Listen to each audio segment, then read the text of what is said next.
ভালোবাসিস আমারে? কারণ তুই শুধু আমার, তোর দিকে যেই তাকাইবো তার আমি খুন করে ফেলাম। ঢাকাই সিনেমার আলোচিত সমালোচিত অভিনেতা শরীফুল রাজ অর্ধযুগ আগে র্যাম্প মডেল দিয়ে শোবিজে পথ চলা শুরু তার। এরপর আর পেছনে ফিরে তাকাতে হয়নি তাকে। কাজ করেছেন একের পর এক চলচ্চিত্রে। ব্যক্তি জীবনে বিয়ে করেছিলেন অভিনেত্রী পরীমণিকে। এরপর তাদের কোল জুড়ে আসে ছেলে শাহীম মোহাম্মদ রাজ্য। পারিবারিক কলহের জেরে তাদের বিচ্ছেদ হয়ে যায়।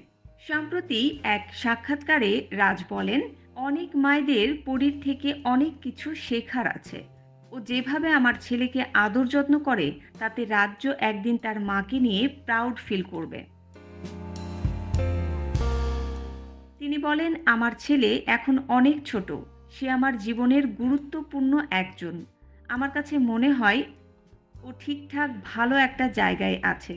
আমি চাইবো ও যেভাবে আছে আরও ভালো থাকুক, সুস্থ থাকুক। উল্লেখ্য, গুনিন সিনেমার শুটিং করতে গিয়ে প্রেমের সম্পর্কে জড়ান রাজ ও পরী। 2021 সালের 17 অক্টোবর বিয়ে করে তারা দুজন। তবে 2022 সালের 22 জানুয়ারি তাদের আবারও পারিবারিকভাবে ঘরোয়া আয়োজনে বিয়ে হয়েছিল।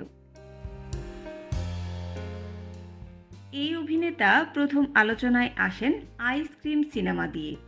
তারপর ন ডরাই, পরাণ ও হাওয়া সিনেমায় কাজ করে রাতারাতি তারকা বনে যান। বর্তমানে ঢালিউডের অন্যতম ব্যস্ত নায়ক শরীফুল রাজ। গেল ঈদে রাজের 3টি সিনেমা মুক্তি পেয়েছে প্রেক্ষাগৃহে।